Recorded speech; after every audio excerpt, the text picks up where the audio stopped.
Aw bisimila donfini ɲuman sagura kɛnɛ kan Infashion Fi. Aw minnu be yen nɔ ko diɲɛ taabolo finikuraw modeliw ka d'aw ye, ayiwa aw sera aw seyɔrɔ la Infashion Couture. N'aw mago be tisi kalalenw na walima n'a be fɛ ka tisiw kala, a ye boli ka se joona joona Ismaël Ɲare fe yen nɔ. Ismaël Ɲare nɔlen no ni diɲɛ laban kalali kɛ machine kuraw de ye a n'a ka personnel de qualité minnu be yen nɔ n'olu be nin baara in kɛ ka ɲɛ. An sigiyɔrɔ bɛnnen no ACI 2000 kɔnɔna la Immeuble Concorde 1 n'ale tugulen no Air Côte d'Ivoire la Palais des Sports ani Place de la Canne ni ɲɔgɔn cɛ. Nɛgɛjuru sira o ye 63 ye 02 99 ani 99. Infashion k'aw ye togo ɲɛ. Infashion ni aw mago be qualité la. Infashion ko k'aw bisimila kunnafoni gafew kɛnɛ kan.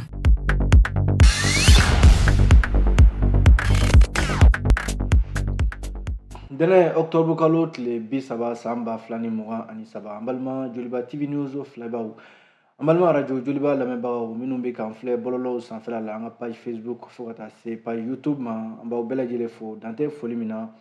bi dɔgɔkun daminɛ ye an balima an b'a dɔn k'a fɔ nin wagati mana se min ye kunnafoni sɛbɛnw ye an bɛ ye kɛnɛ ka olu lakale aw ye gafe minnu bɛ yen ni an balima kunnafonidila minnu bɛ yen ni olu de ka wuli ka jɔ ka bɔ don o don sanga ani waati bɛɛ lajɛlen walasa jamana kunnafoni ka sɛbɛn ayiwa gafew kɔnɔna la anw ta ye ka lakale jamanaw ka bamayɛlɛma bamanankan na aw bɛ se ka faamuya sɔrɔ a la cogo min na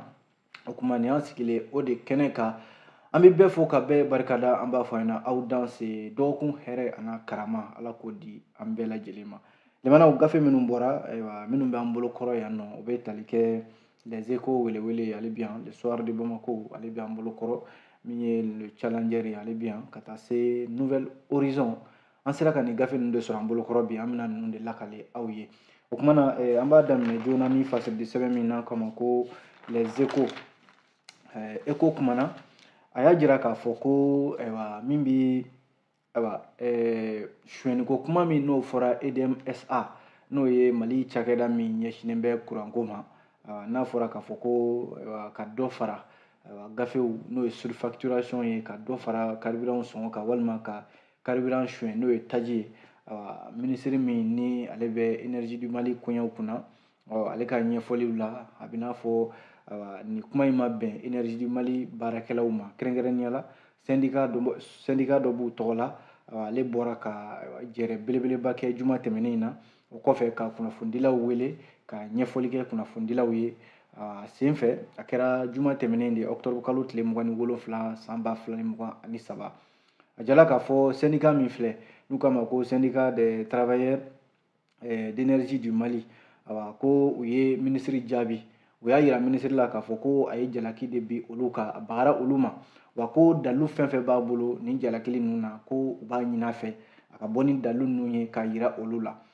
min ye syndicat in ye a ko minisiri kɔni ye bɔli min kɛ nin ye a ye olu énergie du Mali baarakɛlaw a bɔra k'u tɔgɔ de tiɲɛ ka kumaw fɔ u ma kuma min bɛ yɛrɛ ni u yɛrɛ ka jate la u ka kuma la ko kuma ninnu si tɛ sababa ye o la sa min ye syndicat ye ayiwa a ɲɛmaa dɔ bɛ yen n'o ye Aba Soufiane Diallo secrétaire général section syndicat national des constructions civiles des mines et de l'énergie SINACOM ayiwa a y'a jira k'a fɔ ko min ye énergie du Mali EDMSA ayiwa baarakɛla fɛn fɛn bɛ yen bi ko u b'a ɲini minisiri fɛ ko a filɛ nin ye ka kuma min fɔ ka ɲɛsin baarakɛlaw ma ko kuma ninnu tɛ olu kɔni bolo sababa ye ko n'o tɛ n'i y'a lajɛ bi kɔsa in na yɛrɛ olu yɛrɛ tun bɛ ladilikan caman de la u ka baarakɛlaw yɔrɔ k'a f'u ɲɛna ko Mali kura kuma de bɛ sen na sisan jamana sariya su wulilen bɛ ka yuruguyurugu kɛlɛ k'u ye ladilikanw di u ka baarakɛlaw ma maa si sen ka na ye min ye nin ɲɔgɔnna waleya ninnu na olu b'o kuma la ko Mali kurako kuma bɛ sen na yɛlɛmani mana boloda ka ban yɛlɛmani diyagoyalen bɛ bɛɛ lajɛlen kan olu y'o ladilikanw di u ka baarakɛlaw ma nka k'a fɔ de ko minisiri bɔra ka nin jalaki ninnu bɛn olu kan syndicat ko tiɲɛ yɛrɛ la nin kuma in olu b'a ɲini minisiri fɛ ni dalu min b'a bolo nin jalaki ninnu na ko a ka bɔ ni o dalu ninnu ye min ye syndicat ye maa ɲɛmaa wɛrɛ bɛ yen ni o ye Baba Dawu ye secrétaire général do syndicat national de construction civile des mines et de l'énergie SINACOM a y'a jira k'a fɔ ko ale kɔni fɛɛrɛ min bɛ ale bolo bi o tɛ dɔwɛrɛ ye ko jamana yɛrɛ de bannen bɛ ka nafolo don énergie du Mali la nafolo min kan ka don énergie la walasa ka se ka baara kɛ ko nafolo in bɛ ka kumaniya énergie ma k'o de kɛn bɛ gɛlɛya yɛrɛ bi halisa baba daw kelen ka kuma la secrétaire général la a y'a jira k'a fɔ ko cakɛda min filɛ n'o ye société énergie du Mali ye ko juru min yɛrɛ b'a la bi juru in dagosi ka bon kosɛbɛ miliyari 500 ɲɔgɔnna a bɛ se o ma o de juru bɛ énergie du Mali la ko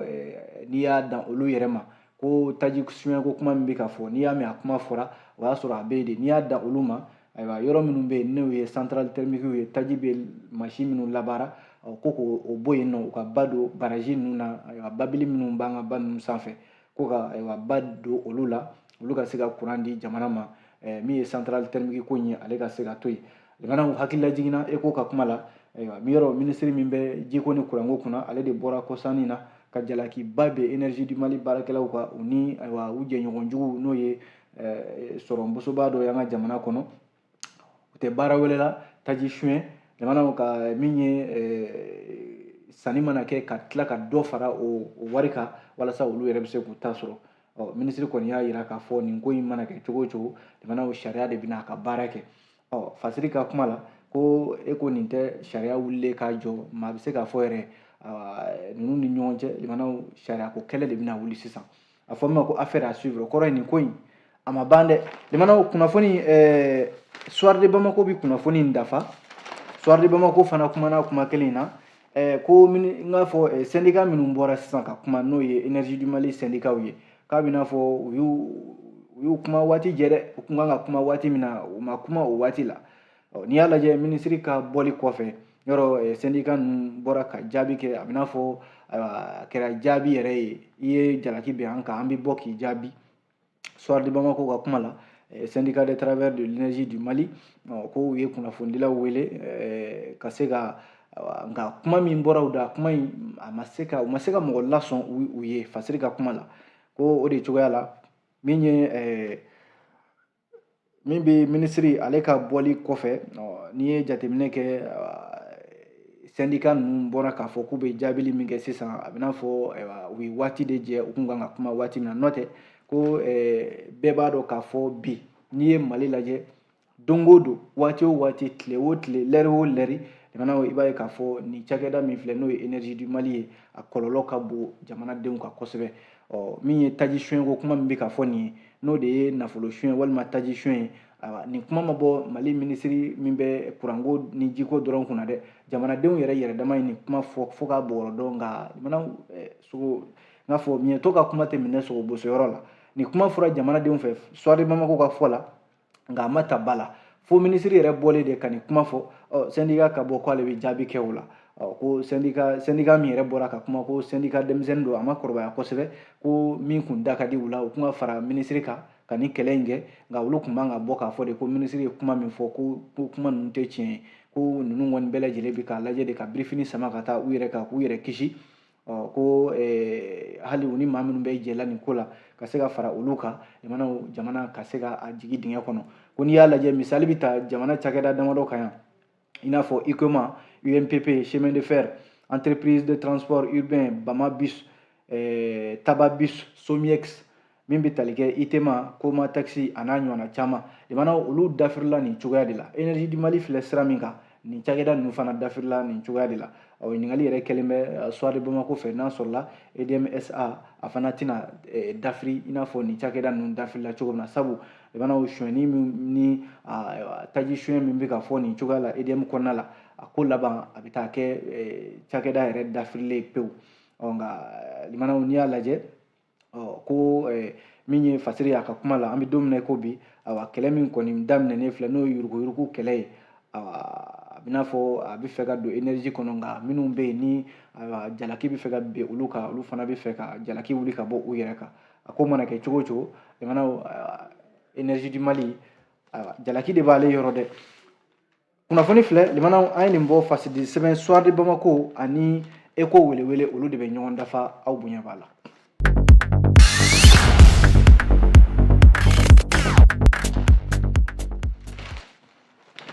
n'an bɔra yen limanaw fasidi sɛbɛn bɛ yen n'an ko a ma ko le challenger challenger kumana a ko min bɛ kiiribulon min bɛ yen n'u kama ko cour d'assises moptikaw fe no ale dayelela tago fɔlɔ n'u kama première session procureur min be ni o bɛ mopti cour d'appel tɔgɔ la procureur général Mahamadu Banjugu Jawara ale kɔni ye ɲɛfɔliba de kɛ ni kiiribulon in ni kube in dayɛlɛli la a ko ministre de ye olu yamaruya min bɛ sariya kow kunna ko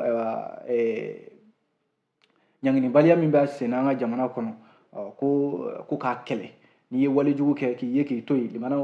procureur Mamadu Banjugu Jawara ko nin waleya in tɛ se ka ye ka to an ka jamana kɔnɔ a ko ka kumaw la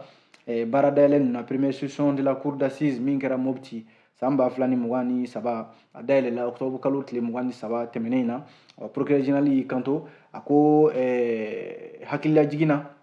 a bɛ min ɲini kiiritigɛlaw yɛrɛ fɛ n'o ye magistrats ye magistrat de siège magistrat n k'a fɔ ani parquet jamana u ka dossier minnu b'u bolo kɔrɔ dossier ninnu u ka a kiiriw tigɛ i n'a fɔ sariya bɛ a fɔ cogo min na sabu a dossier ninnu bɛɛ ye mɔgɔ faga walew de bɛ a kɔnɔna la a jala k'a fɔ ko affaire 30 ɲɔgɔn na o de bɛ yen nɔ a affaire 30 la n'i y'a lajɛ limanaw a sigi cogo de filɛ nin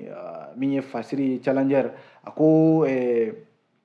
ka mɔgɔ bugɔ k'a fa n'u kama ko coup mortel o 9 b'a la min ye mɔgɔ faga yɛrɛ ye meurtre o 3 b'a la min ye nin bɛɛ ye mɔgɔ faga meurtre assassinat o 3 o fana b'a la ka taa se ayiwa denmisɛnnin fitinin limanaw ka bɔnɛ a nin na o fana kelen b'a la ka taa se k'a daba kama limanaw ka mɔgɔninfin bɔnɛ a nin na n'o ye coup blessure volontaire ye ka taa se binkani wale o 5 ɲɔgɔn na denmisɛnnin fitinin limanaw ka cɛnimusoya ta k'a sɛgɛrɛ lamɛnbaaw ka hakɛ to o 5 fana b'a la ka taa se min bɛ tali kɛ hadamadenya yɛrɛ tɛ jɛni fɛn minnu ye limanaw an ka maaya la ko o 2 bɛ a la ka taa se suyɛni wale o 4 b'a la ani ka jɛjugu kɛ kojugukɛlaw association de malfaiteurs o 1 bɛ a la ani ka maramafɛn suyɛn limanaw ka kojugu kɛ n'a ye k'a bila i bolokɔrɔ o fana 1 b'a la walasa o affaire minnu filɛ nin ye a bɛɛ lajɛlen bɛ se affaire 30 ɲɔgɔnna ma procureur min bɛ cour d'appel la Mopti a y'a jira k'a fɔ ko cour d'assises min sigitɔ filɛ nin ye limanaw ko a tɛna a ka kɛ de ko cour d'assises a ka sigi minnu ye kojugu kɛ olu ka ɲangi minnu bɛ yen ni kojugu kɛra olu la olu kana to jɔyɔrɔ kɔnɔna la tuguni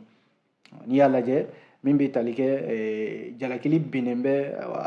maa minnu bɛ yen ni olu jalakira a ko la maa 38 cɛ 35 bɛ a la a jala k'a fɔ muso 3 o bɛ a ko hukumu kɔnɔna la olu de bɛna jɔ sariyatigiw ɲɛma limanaw k'u ka kiiri tigɛ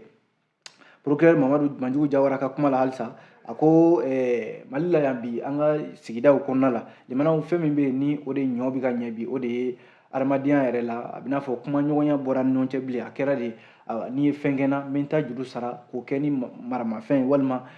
k'i bugɔ k'i faga walima ka muru turu i la walima ka marifa ci i la o kɛra kojugu sugu o sugu ye limanaw o de kɛn bɛ jaabi ye an ka jamanadenw yɛrɛ dama ni ɲɔgɔn cɛ bi o de la procureur Mamadu Banjugu Jawara ko nin waleya minnu filɛ n'a bɛ ka san sɔrɔ an ka jamana kɔnɔ limanaw maramafɛn ta k'i maanifin ɲɔgɔn bɔnɛ n'a ye walima ka maanifin ɲɔgɔn bɔnɛ ni fɛn wɛrɛ ye hali ni kuma fitinin tɛmɛna aw ni ɲɔgɔn cɛ walima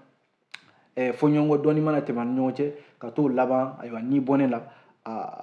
procureur Jawara ko tiɲɛ yɛrɛ la nin tɛ fɛn ye min kan ka ye ka to yen an ka jamana kɔnɔ a ye misali ta min ye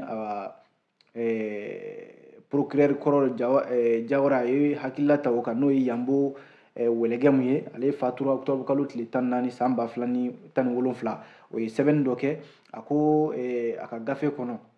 devoir de violence limanaw ko n'i y'a lajɛ maa o maa bɛ yen ko e bɛ a ka sigidaw la limanaw n'a fɔra k'a fɔ de ko ayiwa baara wɛrɛ tɛ buna hadamadenw na ka ɲɔgɔn jaabi ni binkani wale ye e ye nin kɛ n na fo ne yɛrɛ ka n ta juru sara o ka taa laban e ni bɔnɛni na ko n'o donna sigida o sigida kɔnɔna la limanaw o sigida i b'i sigi de k'o cili kɔnɔ o misali min ni Banjugu Jawara y'o ta a ko a ka kan a bolo ka kɛ k'a kunbɛn joona joona an ka jamana kɔnɔ yan n'o tɛ a bɛ taa laban fɛn fɛn na an t'a dɔn dɛ o la hakilila min taara procureur fɛ n'o de ye cour d'appel min bɛ Mopti o procureur a ko a b'a fɔ sariyatigɛlaw ye i n'a fɔ sariya bɛ a ɲɛfɔ u ye cogo min na u kana dɛmɛ cɛ fɛ u kana dɛmɛ muso fɛ u ka kɛ so camancɛ jiri ye kiri fɛn fɛn kalifalen bɛ u la u ka kiri ninnu bɛɛ tigɛ i n'a fɔ a tigɛlen bɛ cogo min na sabu dɔw yɛrɛ bɛ yen olu bɛ ayiwa ni kaso la san 6 san 5 san 4 san 3 ayiwa olu minnu maralen bɛ kaso la olu dɔw fana ka kiri kan ka tigɛ ni sen fɛ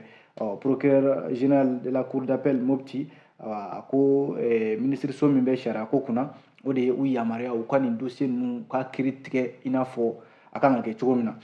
kunnafoni filɛ limanaw an ye nin bɔ cɛlancɛ kɔnɔ bi aw bonya b'a la.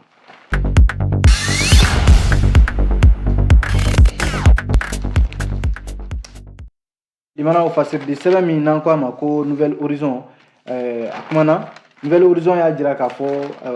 ko procureur min ni o fana bɛ Bamako yan Cour suprême procureur Mamadu Timbo procureur in limanaw a ye gundo caman a ye a walaka dɛ a ye gundo caman walaka a bɛɛ lajɛlen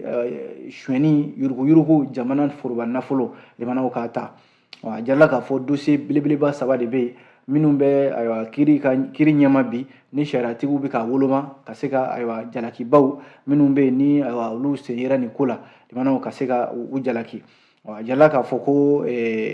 min ye procureur Mamadu Timbo affaire min n'u kama ko technologie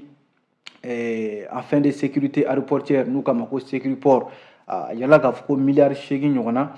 o de ŋanamunna yen nɔ o yɛrɛ senfɛ ko maa 10 ɲɔgɔnna jalaki binnen bɛ olu ka maa 2 u bɛ mandat de dépôt la a tɔw ko sariya bɛ ka olu kɔlɔsi n'o ye contrôle judiciaire ye procureur général ka kuma la procureur général cour suprême Mamadu Timbo dɔgɔkun laban in na a na kɛ tuba min bɛ yen n'o tun bɛ maaw ni nin dossier ba 3 in cɛ tu in k'a y'a bolo bɛɛ tigɛ ka bɔ yen maaw ka se ka bɔ a ko kalama dossier ba 3 in n'i y'a lajɛ jamana a jarala k'a fɔ ko miliyari 56 ɲɔgɔnna n'i y'a bɛɛ lajɛlen fara ɲɔgɔn kan a dossier ba 3 in nafolo min tununa a bɛ taa jɔ o de la n'i y'a lajɛ dossier fɔlɔ ye mun ye jamanakuntigi kɔrɔ ala ma hinɛ na Ibrahim Bokar Keita ale ka pankuru min n'o sanna ni da kelen ma se ka dɔn o la o dossier o kuma fɔra jamanaw ka taa se dossier min bɛ yen n'u kama ko redevance de sécurité aéroportière n'u dɔw yɛrɛ kama ko Sécuriport jamanaw o fana kuma bɛ sen na n'i ye jateminɛ fana kɛ procureur ka kuma la limanaw Mamadu Timbo a ko affaire dɔ fana bɛ yen n'u kama ko affaire Paramount in tɛ dɔwɛrɛ ye limanaw Mali jamana ani kɛnyɛrɛye cakɛda dɔ de jɛra k'u bolo di ɲɔgɔn ma walasa Bamako pankurujigi kɛnɛ limanaw baara o baara b'a la n'o ye subahana mansi technologie o baaraw ka se ka kɛ jaja o fana nafolo min kan ka don o la jamana ta fan ye min ye a jala k'a fɔ cakɛda in n'i y'a tila 175 cakɛda in ta ye o ye 125 o ye jamana ta ye o 25 min filɛ nin a nana ye k'a fɔ ko maa minnu y'a baara kɛ a waati la olu de ye jamana yɛrɛ ta jɔsi ka bɔ yen k'o gafew bɛɛ latunu jamana kun kan ka min sɔrɔ 125 in n'a kan ka t'i jɔ miliyari 8 ɲɔgɔnna la o nafolo tununa minisiri dɔw bɛ yen olu jalakilen bɛ a ko la dɔw yɛrɛ bolila ka jamana bila procureur ka ɲɛfɔli la n'i ye jateminɛ kɛ dossier min bɛ yen ni a yera ORTM kan k'o ɲɛfɔ Mamadu Timbo a dossier fɔlɔ la ni o ye équipement militaire an ka finitigiw ka minɛnw sanni affaire Paramount limanaw a jala k'a fɔ min bɛ tali kɛ procureur a ko finitigiw ka minɛn minnu ni a sanna limanaw a jala k'a fɔ ko an bɛ don min na i ko bi ko maa dɔw minɛnen bɛ nka dɔw yɛrɛ ye jamana bila o mana bɔ yen min bɛ jamanakuntigi ka pankuruko kuma fɔ a jala k'a fɔ o fana da kelen ma se ka dɔn o la dɔw yɛrɛ ko miliyari 17 dɔw ko miliyari 19 dɔw ko miliyari 20 min bɛ premier ministre kɔrɔ Musa Mara yɔrɔ ale welela assemblée ɲɛma waati dɔ la ale yɛrɛ taara i ta fɔ ale ko nafolo min donna Ibrahim Bokar Keita ka pankuru in na ko miliyari 20 ɲɔgɔnna o waati kelen jamanakuntigi yɛrɛ Ibrahim Bokar Keita ko miliyari 17 ani murumuru 5 k'o de kɛra ka pankuru in sa yɔrɔ da kelen ma se ka don a la bi sariya bɛ fɛ ka a fana ko in ka a kiri tigɛ walasa n'i y'a lajɛ jamanaw min ye minɛn subahana mansi minnu bɛ yen n'o ye société technologie cakɛda min bɛ yen n'a fɔra k'a fɔ ko ayiwa u n'an ka jamana ye baara kɛ ɲɔgɔn fɛ n'u kun kan ka an ka jamana pankurujigi kɛnɛ in ka se ka u ni jamana bɛ baara kɛ ɲɔgɔn fɛ u b'u ta jamana b'a ta ko o fana jamana ta de nana bɔ o la ka o nafolo o taara ye maa wɛrɛw poche kɔnɔna la an bɛ don min na i ko bi jamana procureur ka kuma la min bɛ tali kɛ Sécuriport ale fana dossier la a jarala k'a fɔ bi sariya kɛlen bɛ k'o fana ta ba la min ye procureur ye jamana dossier caman kɔni dossier ba 3 in a kɔni bɛ bolo la min ye ale Nouvelle Horizon kelen ka kuma la ko nafolo tunuko kuma de bɛ yan halisa jamana bɛ nafolo min bila min ye kɛnyɛrɛye kalanso olu ka bolo kan n'o ye subvention ye kɛnyɛrɛye kalanso minnu bɛ yen n'o ye duguma kalanso camancɛ kalanso a jarala k'a fɔ ko bureau du vérificateur général BVG ale fana ye sɛgɛsɛgɛli dɔ kɛ sɛgɛsɛgɛli in a bɛ n'a fɔ fana nafolo dɔw y'u taasira bila yɔrɔ min bɛ tali kɛ nin kuma fɔra fɔlɔ cakɛda min bɛ yen n'a sigilen bɛ yuruguyurugu kɛlɛli ma an ka jamana kɔnɔ office central de lutte contre l'enrichissement illicite OCLEI ale de ka bɔli dɔ senfɛ minisiri min bɛ kalanko kunna utukalo tile 10 tɛmɛnen ale de ye fɔlɔla ka nin kuma fɔ o kɔfɛ vérificateur général ale wulila ka sɛgɛsɛgɛli kɛ Samba Alhamdu Babi n'a ka maaw olu fana taara bɔ ayiwa ko in kan a jarala k'a fɔ ko san 2017 ka n'a bila san 2020 na jamana ko nafolo min tununa miliyari 19 ani miliyɔn 700 a n'a kunkanfɛn école kɛnyɛrɛye kalanso minnu bɛ yen ni jamana bɛ nafolo d'u ma ko a ye jamana kalandenw kalan jamana o nafolo o fana taara sira wɛrɛ fɛ nin de ye kunnafoni ye Nouvelle Horizon ale ka kuma don yan'an ka bɔ a kɔnɔna la jamana nin ye waleya ye min ni nin man di dɛ yɔrɔ an ka jamana kɔnɔ yan jamanaw fɛn min bɛ yen ni o de ye furu ɲɔgɔnmaw jamanaw olu ka bɛnbaliya o bɛ taa wolo fɛn na n'o ye ɲɔgɔn ni bɔnɛni ye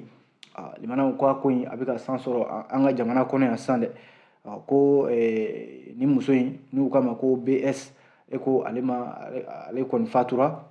ka sababu kɛ ko a furu cɛ jamanaw o de ye essence taji k'o bɔ a sanfɛ fo k'a jeni k'a ban tayi ni walejugu min ni u b'a fɔ nanzarakan na ko violence basée sur le genre VBG jamanaw ko an ka jamana kɔnɔ hali n'a sɔrɔla Mali jamana y'i bolonɔ bila sariyaw la diɲɛ ɲɛfɛ nka ka tila ka bɛnkanw ka sɔn o ma k'a fɔ furuɲɔgɔnma fila n'o ye cɛ ni muso fila bɛɛ lajɛlen u kana bin ɲɔgɔn kan furuso kɔnɔ nka an ka jamana kɔnɔ yan jamanaw a ko bɛ ka san sɔrɔ dɛ kɔsa in na yɛrɛ secrétaire général min bɛ Nations Unies tɔgɔ la Antonio Guterres ale ye misaliba ta Mali kan a ko Mali ta in ko lakanabaliya sen bɛ se ka ye a la ko nka n'i y'a lajɛ muso 7,000 ani 962 ɲɔgɔn na o musolakaw olu de ye kɔlɔlɔ sɔrɔ san 2021 tɛmɛnen na hali san min yɛrɛ dar'o kan min kɛra musow la o cayara ni o fana ye an filɛ ka wale min fɔ nin ye jamanaw ko yanni nin ka kɛ muso min filɛ n'u k'a ma ko Mayimuna Sanogo ale yɛrɛ a furucɛ ye a bese de ta k'a bolow n'a senw bɛɛ tigɛ o kɛra octobre kalo tile 14 tɛmɛnen na kɔfɛ min bɛ tali kɛ muso min fana filɛ n'u k'a ma ko BS ale de ka kuma fɔlen bɛ yan a jarala k'a fɔ ko ale fana furucɛ ma fɛɛrɛ wɛrɛ sɔrɔ fo ka taji bɔ a furumuso kan jamanaw ka o jeni k'o ban pewu a sera sa jamana ɲɛmɔgɔw ka fɛɛrɛ tigɛ nin ko ninnu na furuɲɔgɔnma fila cɛ ni muso kɛra cɛ ye o kɛra muso ye o jamanaw ka fɛɛrɛ tigɛ nin na ni saya kunnafoni min yɛrɛ dira minisiri min bɛ muso ni du ni den denbaya ka koɲɛ kunna Dr Kulibali Mariam Mayiga ale yɛrɛ de y'a kunnafoni lase ka sɔrɔ ka dugawu kɛ ko ala ka hinɛ banbaatɔ in na kunnafoni filɛ limanaw an ye nin bɔ Nouvelle Horizon kɔnɔ bi aw bonya b'a la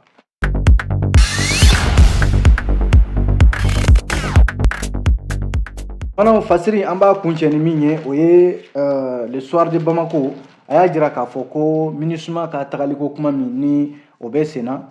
MINUSMA bɛ fɛ ka boli ka bɔ Kidal k'a sɔrɔ nin boli kuma ma se taali waati ma se nka ko maa min sɔmina o bɛ se ka suba kɛlɛ min bɛ tali kɛ MINUSMA yɔrɔ a ye taali joona min kɛ ni a fɔra k'a fɔ o ma diya jamana ɲɛmɔgɔw ye kɛrɛnkɛrɛnnenya la Aguelhok ni Tesaliti kan o bila cogoya o ma diya jamana ɲɛmɔgɔw ye jamanaw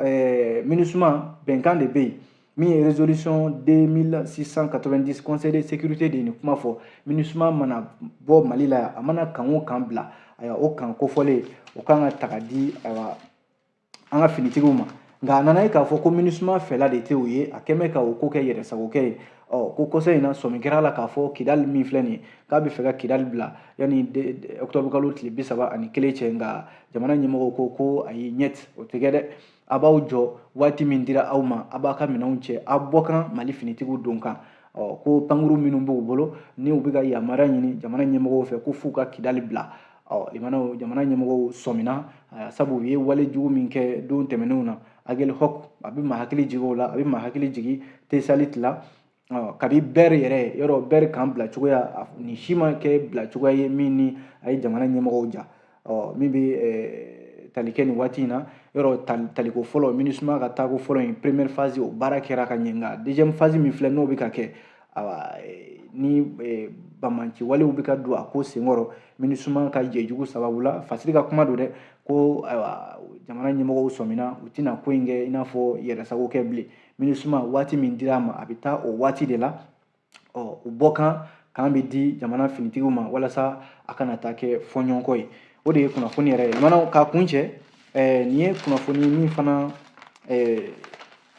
canna kosɛbɛ bɔlɔlɔw sanfɛla la ni kunnafoni sɛbɛnw kɔnɔ ko Bamako ba bolo min bɛ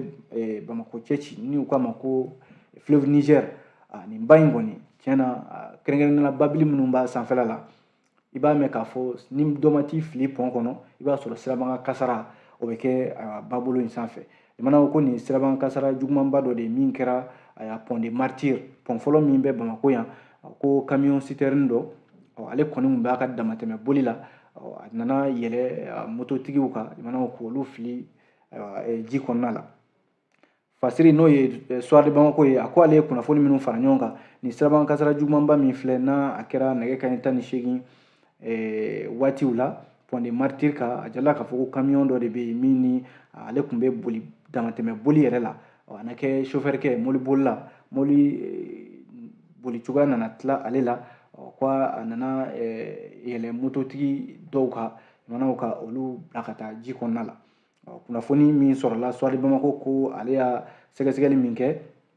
ko mɔbili in k'a kun falen bɛ farini ani tulu bidɔnw de la a jala k'a fɔ ko ani makarɔniw k'a kun bɛ ka bɔ ba numan yan fan fɛ ka taa ba kinibolo yan fan fɛ ko ale ka sirabakan kasara ma sɔrɔ f'a yɛlɛlen pont sanfɛ ka mototigiw kana baga olu ma ka olu ɲɔni ka taa ji kɔnɔna la a ko kɔni juguyara kosɛbɛ a kɛra sababu yɛrɛ ye ka sira minɛ a waatinin na maaw ka tɛmɛli kun gɛlɛyalen bɛ yen kosɛbɛ min ye brigade fluviale ye kunnafoni bɔlen ka bi olu wulila k'u jɔ ka mototigi minnu binna ji kɔnɔ ka olu ɲini nka hali sisan ko a dɔw yɛrɛ ma ye Fasiri ka kuma la ko min bɛ mɔbili in kofɔ n'u k'a ma ko frigo net o kɔni ye ale de sama ka bɔ ji kɔnɔ o kɛra sirabakan kasara in yɛrɛ kɛra a kɛra don min o su yɛrɛ fɛ ko nin ko in kɔni kun dɔwɛrɛ tɛ bolikojugu damatɛmɛ boli yɔrɔ ni bolimafɛn kɔni damatɛmɛ boli kɛra ni ko i b'a minɛ cogo dɔ la a bɛ se k'i kɛɲɛ kunnafoni filɛ ka aw kunnafoni o ye anw yɛrɛ ka kunnafoni k'a fɔ an yɛrɛ baarakɛɲɔgɔn n'o ye Lamini Kulubali ye ale fa tora ni sirabakan kasara in na min kɛra Bamako pont fɔlɔ sanfɛla la an bɛ dugawu kɛ Ala ka hinɛ a la ani bamatɔ bɛɛ lajɛlen Ala ka hinɛ u bɛɛ lajɛlen la k'u dayɔrɔ sumaya an b'a fɔ a k'an bɛn diɲɛ waati wɛrɛ. Nin kun ye kunnafoni gafew ye ni Infashon ka dɛmɛ ye an sigiyɔrɔ bɛnnen no ACI 2000 kɔnɔna la immeuble Concorde 1 n'ale tugulen no Air Côte d'Ivoire la Palais des Sports ani Place de la CAN ni ɲɔgɔn cɛ nɛgɛjuru sira o ye 63 ye 02 99 ani 99 Infashon k'aw ye togo ɲɛ Infashon ni aw mago bɛ qualité la